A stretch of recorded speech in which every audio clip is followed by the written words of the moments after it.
Zebra crossing मा red light on गर्दैछु।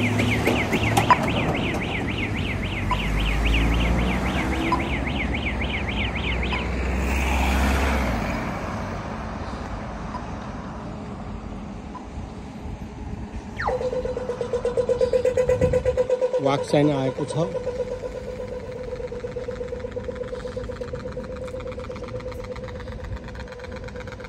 Walk sign हरियो साइन देख्न सक्नुहुन्छ।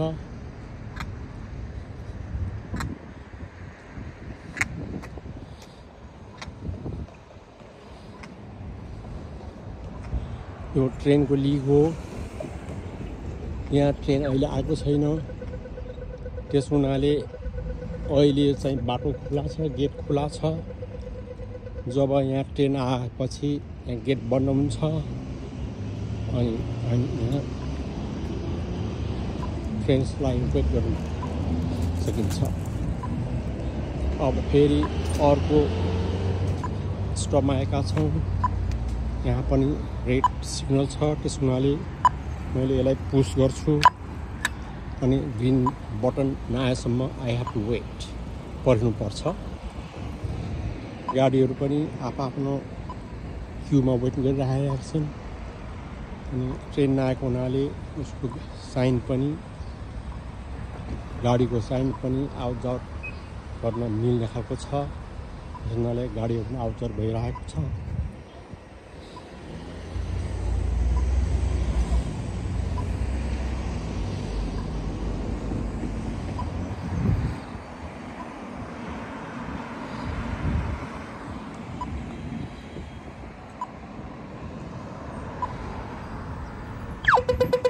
यहाँ देख्न सक्छौँ यहाँ ग्रीन सिग्नल आयो, वाक सिग्नल आएको हुनाले हामीहरू अब बाटो क्रस गर्न सक्छौँ।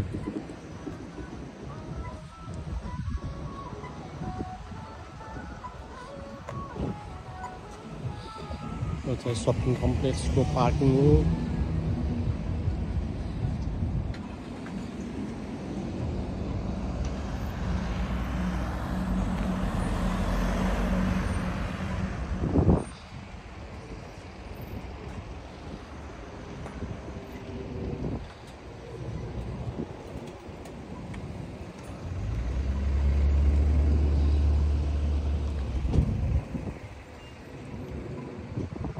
अब यहाँबाट म ब्याक हुँदैछु, फेरि जेब्रा क्रसिङमा आएको छु। मैले वाक साइनको लागि फेरि बटन युज गर्छु। त्यस बेलासम्म ग्रीन सिग्नल वाक साइन नआएसम्म मैले यहाँ वेट गर्नुपर्छ जेब्रा क्रसिङको लागि।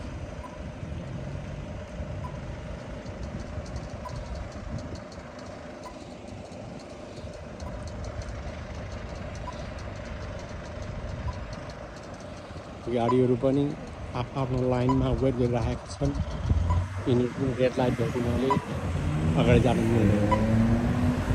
सबै आफ्नो लाइनमा वेट गरिरहेको छ।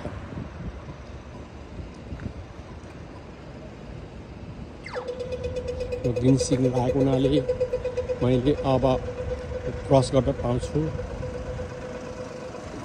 देख्नुहुन्छ ग्रीन सिग्नल अब रेड बनिसक्यो। ल अब म ट्रेनको लिगमा आएको छु। अब यहाँ ट्रेनको सिग्नल तपाईँ सुन्न सक्नुहुन्छ। अब गेट बन्द भएको छ अनि गाडीको लागि पनि बाटो बन्द भएको छ अनि यहाँ गाडीको लाइन पनि बन्द छ अनि मान्छे क्रस गर्नको लागि बन्द भएको छ। नेक्स्ट अर्को क्रसिङ ट्रेन क्रस नभएसम्म हामीहरूले गाडीले पनि पहिरो यात्रीले पनि बाटो कुर्नु पर्नेछ।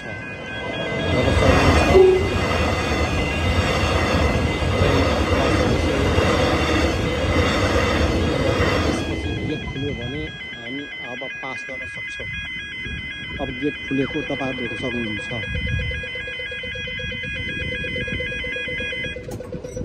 अब गेट खुलेको छ। अब हामी यसबाट निर्धक्क पास हुन सक्छौँ।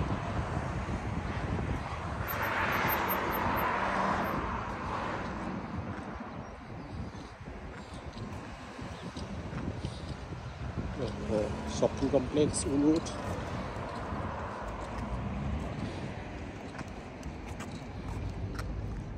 फेरि जेब्रा क्रसिङ आएको छ मैले ग्रीन लाइटलाई पर्नुपर्छ ग्रीन लाइट बलिसकेको छ अब साथीहरूले यहाँ देखिसक्नुभयो होला यस क्रसिङमा 3वटा रेड लाइट छ 2वटा जेब्रा क्रसिङ पहिलो यात्रीको लागि एउटा ट्रेनको लागि यदि यहाँ हामीले ट्राफिक राख्नु पर्यो भने तीनवटा ट्राफिक एक सिफ्टमा राख्नुपर्ने हुन्छ जब एक सिफ्टमा 3वटा ट्राफिक राख्नु पर्ने हुन्छ भने 24 घण्टामा यहाँ 8 घण्टाको ड्युटीले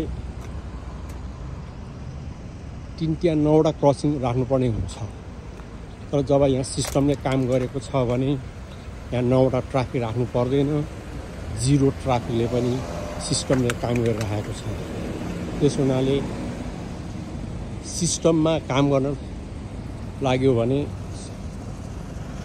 त्यति जनशक्तिको आवश्यकता पनि पर्दैन र धेरै जनशक्तिकोमा लगानी गरेर खर्च गर्नु पर्दैन त्यस हुनाले विकास गर्नको लागि जनशक्तिभन्दा बढी सिस्टम चाहिँ आवश्यक छ